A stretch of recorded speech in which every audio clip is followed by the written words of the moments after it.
Hey, they're both working. All right, let's see what we have. I'm gonna assume that that's a good shot. I hope it is.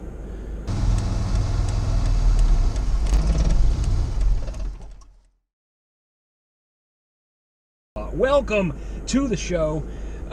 We are in the middle of Rome, and well, actually not. We're on the outskirts of Rome, but seeing as how we're in Rome, we must do as the Romans do, and the Romans go, big shifter energy. Let's get out of here. Anyway, we've got a few things to cover. First of which is where I have been for these past 2 weeks. Now, even those of you that know me really well, that don't talk to me on a regular basis. Here, let me just do that. Hey, the car disagrees with me again. Yay! Anyway,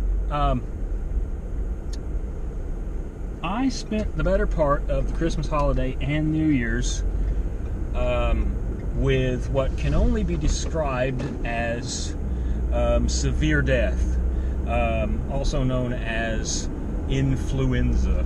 Now, because the only people that really know about influenza are the people who buy actually, I believe it's, I'm trying to remember if it's Renault, Citroen, or Peugeot that make a car called the Influenza. But anyway, they actually, it's not actually called the Influenza, it's actually called the Fluenz, and basically it means influence. So I find it curious that they have named a car after a disease, but anyway, there it is. But no, seriously, for the better part of 3 weeks, I've been coughing up a storm at random times that I cannot control. And here's the real kicker, is that a couple of weeks ago, I actually coughed hard enough to where I popped a rib, and it basically inconvenienced me to the effect that doing anything physical to any sort of power extent, accuracy, fitness level, anything wasn't happening. So I've basically been just taking it easy, and just kind of, whenever I have something that is serious, I go like that and I hold my side and hope for the best. And it's only been these past few days when I've actually felt good enough to actually do stuff. So now I'm just getting caught up. I mean, I've just got to finish laundry now, but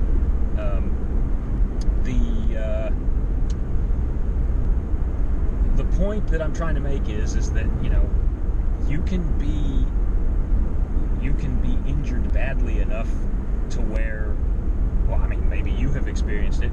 You can be injured badly enough to where you can come out the other end just fine and everything's cool, but in the interim, while it's happening, it's debilitating.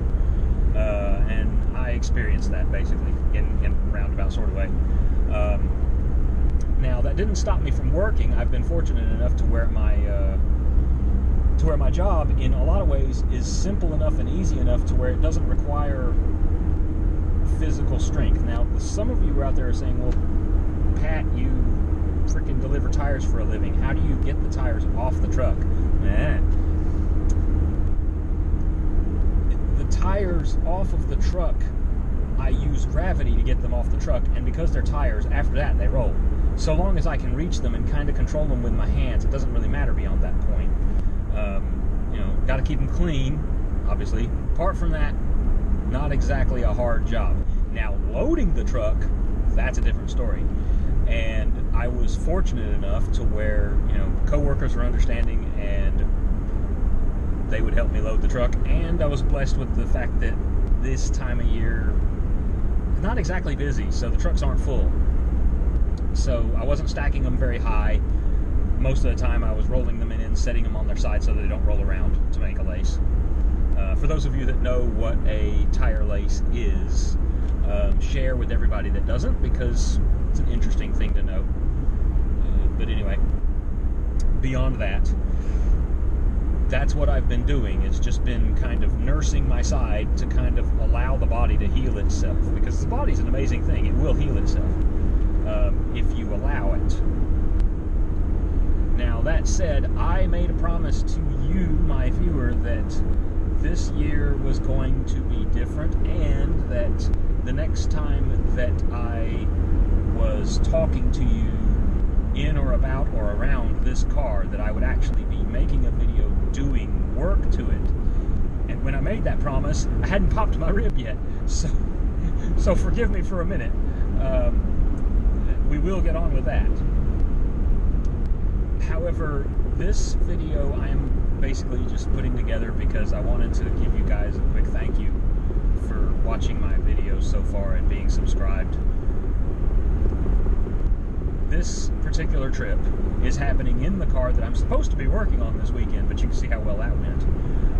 Instead, what I've been doing is I've been using this as an Uber. That's it. I mean, I've been driving people around, and that's moving around. Let me know if you're seeing vibrations on that camera. I'm doing something different with the tripod on the dashboard today, and I'm not really sure it's working as well as I'd hoped. I've got another thing I got to set up for that. But anyway, beyond that, there is also yeah, I can tell this tripod's moving. Anyway, beyond that, there's also more, because I want to take the channel in a new direction.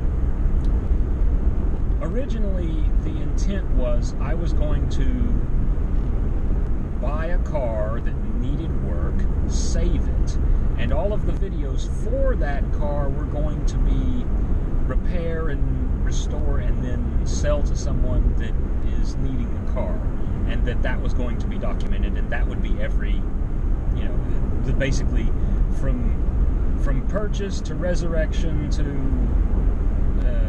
finished product to ownership, then review, then it's sold off, which means that in that span of time, one car could do several things all at once. I no longer want to do that, mostly because of the fact that I'm waning. I'm not as excited about the idea as I was when I first started it, because I have a new one. And here's the thing, it's because I want to make videos that I think that you guys will care about. Answer me this in the comments, please, if you will. My next concept is that I'd like to start getting cars that you're more likely to buy and reviewing those instead of cars that I'm more likely to buy. But the problem is, where I currently am money-wise, it's a bit restrictive for me to buy a new car every month. As is, I'm sure most of you will agree, hey, I can barely buy a new car every, 6 or 7 years, much less buy a new car every month just to present it on a show. No, can't happen. I'm not Jeremy Clarkson. I'm no Top Gear. Even though I would much like to be him, no. Money-wise, I'm not there. At least not yet. Maybe you can, do me a favor on that one. And that also brings me to another kind of side issue, which is Patreon and Rumble, and I'll cover those in a minute. And I don't want this video to last terribly long either.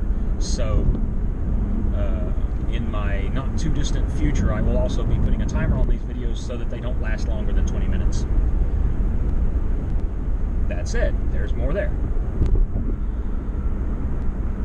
I am thinking that it would be an excellent idea if I cut it down to where it's, and please give me your input, I cut it down to where once a month I show the full experience of renting a car that is like a car that you would likely buy.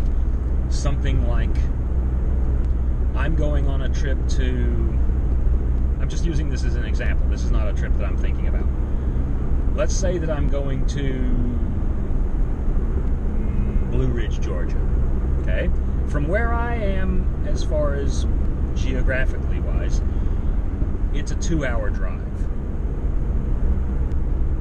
I'll take an extra day off for the weekend if I can, rent a car, take it on the trip for the weekend, stay in a cabin somewhere, do random stuff in the car, in the area, wherever it is that I am, so that this way you can experience the car, experience the trip, and then I'll give you a layout of every dollar that I spent, so this way you can look at it and go, huh, maybe I could do a trip like that. And so there's things that are going in my mind about how I'm going to pull this off. And also I want to put out there a more reasonable kind of car review, because there's something that one of the other car reviewers that I watch brought up in a video just last night, or rather I just saw it just last night. He may have posted it a couple of days ago. But anyway, it comes down to this. It's the fact that most car reviewers are out of touch, and that's why people don't watch them. Because let's be honest, there's no shortage of automotive journalists that will be able to tell you stats on a car. Yes, it has this many horsepowers, it does 0 to 60 in 3.8 days or whatever. It has it has this many speeds in its transmission gearbox. It has this many wheel drive. It has bleepy blobs everywhere and funny buttons, and the screen is larger than the dash and it sticks out through the windows.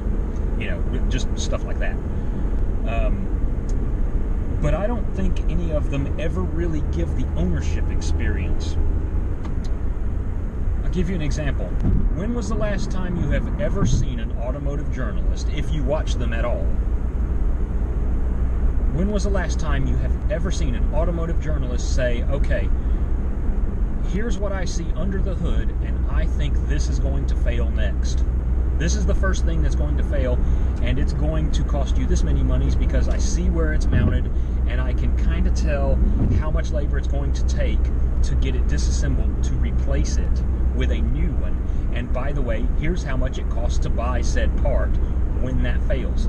And I'm talking about things that you, as an owner of a brand new car, or even one that's a few years old, will eventually encounter. Things like brakes, tires, oil changes, water pumps. I mean, tune-ups, things like that.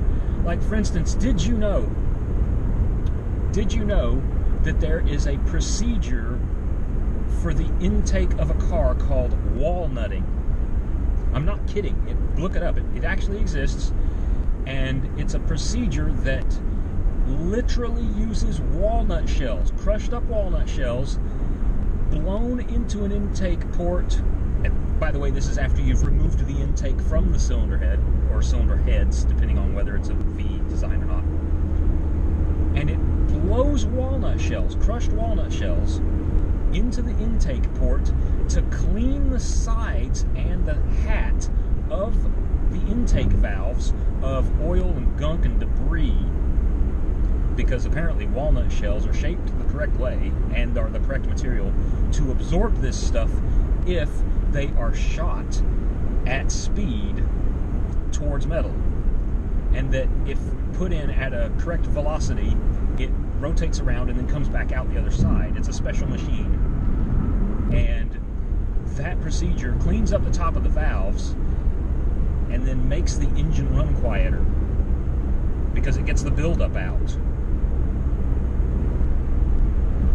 Funny enough, this is a procedure that still exists, and it still works. I think it's part of the BMW manual. I think there's also Mercedes also does it, and at one point, I think at one point even Dodge did it, which not exactly a big surprise. The Hemis burn oil sometimes. And that's another thing. You remember me pouring the Berrymans down the throat of the Volvo, right? There are There are literally dozens of videos that I can point out to you right now. I can pull them up on my phone. I'm not going to, but I could. And say, there's that one, and that one, and that one, and that one. And they use that same procedure, and now their car doesn't burn oil anymore at all. It's a fantastic thing, you know. But is an automotive journalist going to cover that? Probably not.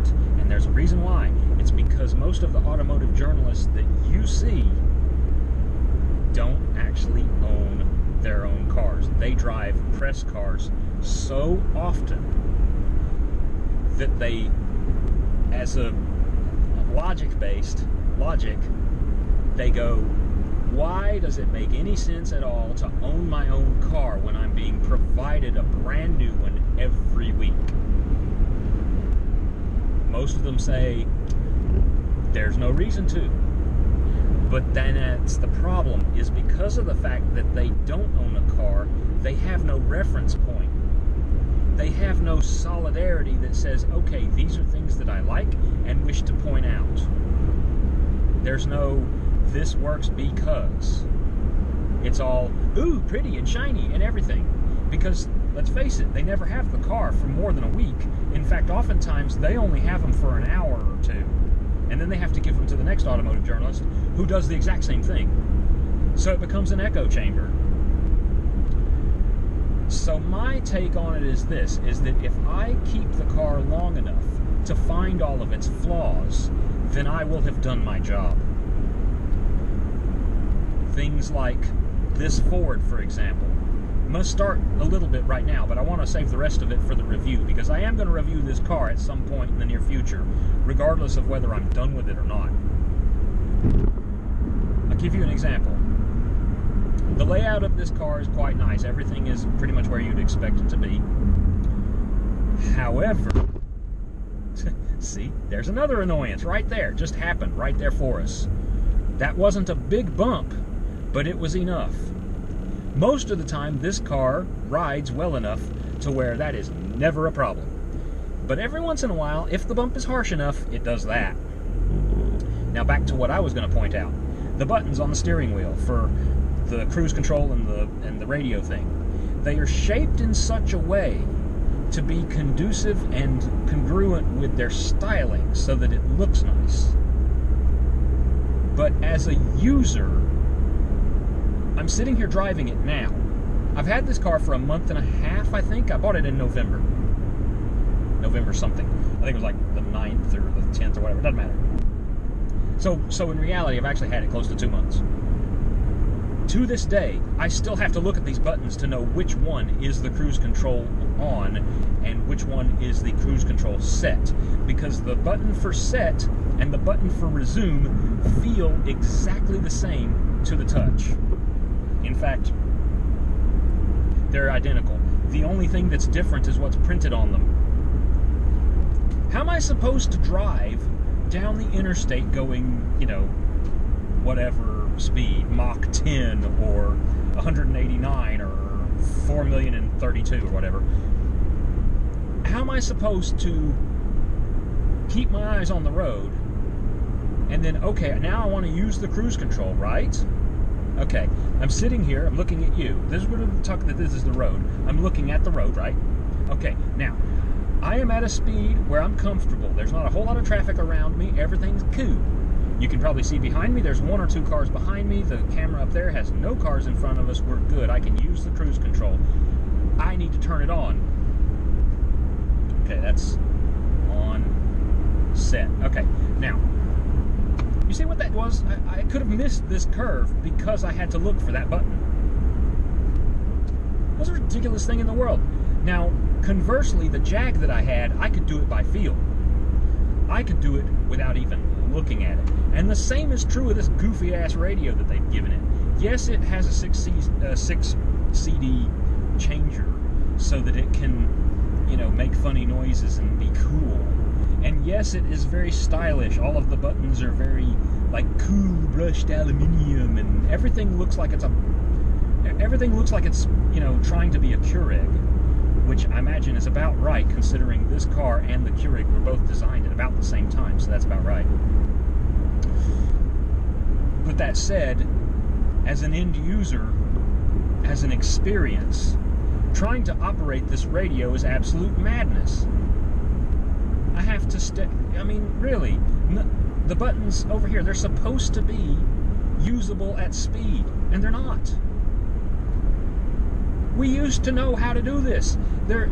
It's the reason why the volume knob has always been on the left. The reason why the volume knob has always been on the left is because it's the one you're most likely to go to.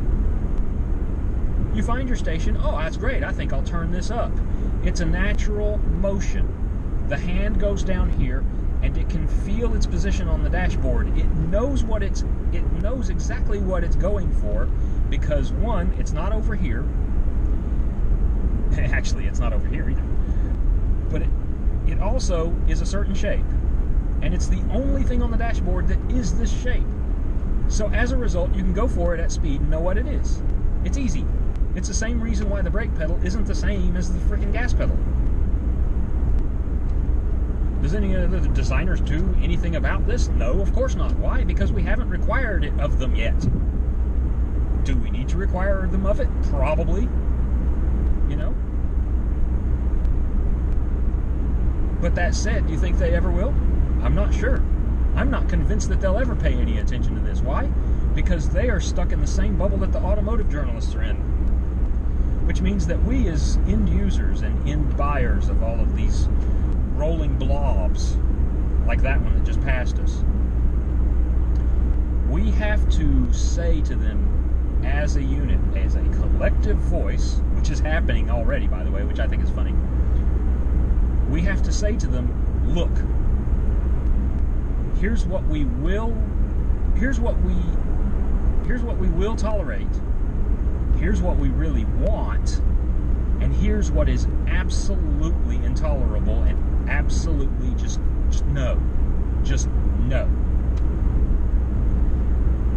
The moment that they get it through their heads that they cannot sell something that is over-gadgetized for a price that is too hard to manage, they will do an about face and start producing the stuff that we really want to buy. And the moment that they do that, we will come back and everything will be good. So that's going to be my focus, is that until that happens, in fact, the liar behind, ooh, look at that. That's a 65 Ford Galaxy. I'd like to review that. I bet you I'd be able to find the radio buttons on it. In fact, I'd probably be able to find all the buttons at a glance. In fact, I probably won't even have to glance at them at all. That's another thing, is that this headlight switch down here, ooh, there's my heat shield, gotta fix that. This headlight switch down here, it is interesting where it is, in the sense that it's stylish, but being conducive to being able to be used as you're driving, it isn't. Because when you're driving, and this is auto manufacturers now, I'm speaking directly to you, when you are driving, there are certain procedures that you want to do where you want it to be as instant as you're trying to make it. This whole delay bullshit where the computer goes, well, I'll leave it on for a couple of extra seconds because I'm the computer and I know best. No, fuck you!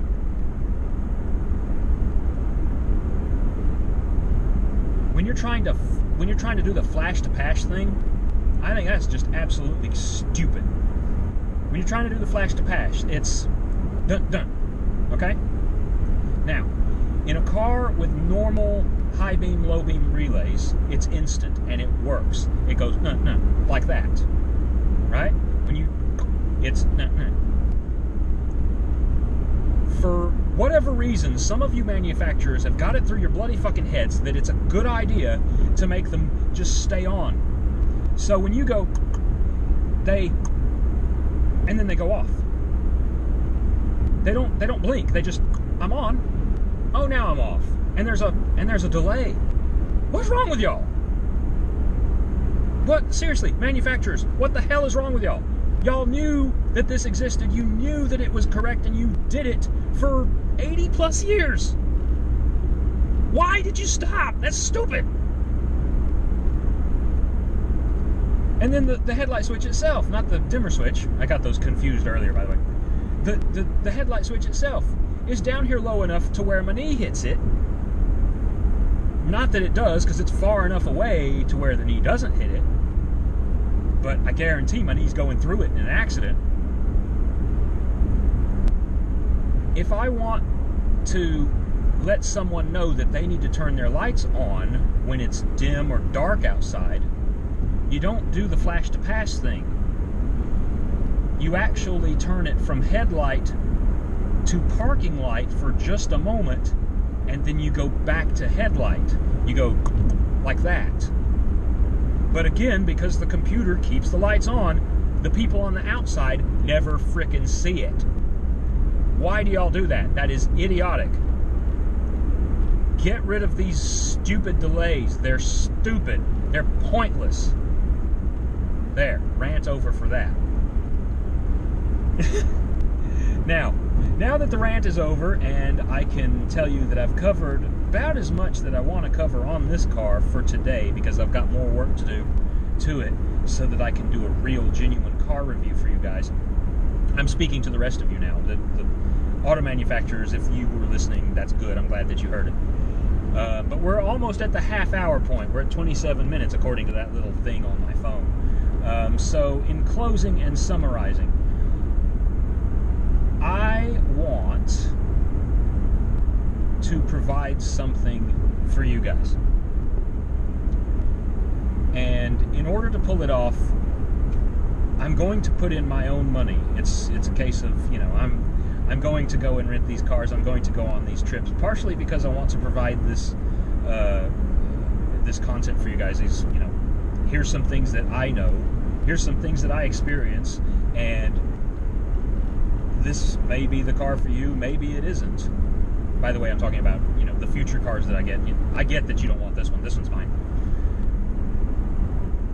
But the cars that I experience and the cars that I find all the little flaws with, I know that you'll be interested in them, because I'm going to rent them, and they're going to be mass market stuff. There's stuff that you would probably buy if you were going to buy them. You know, things like the Kia Telluride, and in fact, I'll probably rent that one first. That one sounds fun. That one's named after a skiing resort.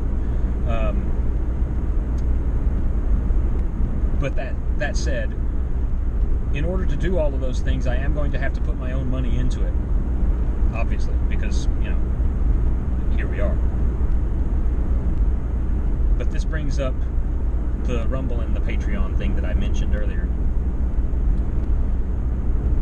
I'm trying to stick to YouTube because I don't want people to pay too much for my, you know, I don't want them to have to pay for my content, basically. I'd love it if it could just all be ad driven and you guys could just watch the stuff and everything's cool.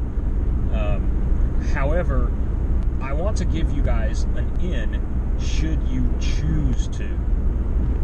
I want to produce content that is good enough to where you actually consider the idea and that you might actually pay forward. And I'll tell you how that's going to go, and kind of, you know, put my account information and whatever, and say, hey, you can go on my whatever it is, Patreon, Rumble, Gumroad, take your pick, whatever. Once I get that set up, because I haven't set any of that up yet, I'm just kind of now branching into that. And given that this is now 29:41 as far as the time goes, I really have went into overtime again. At least it's a half hour this time instead of 1 hour. But anyway, I digress. As that is, I want to give y'all something that is really worth watching, and I want y'all to think, hey, yeah, I'll give him $1.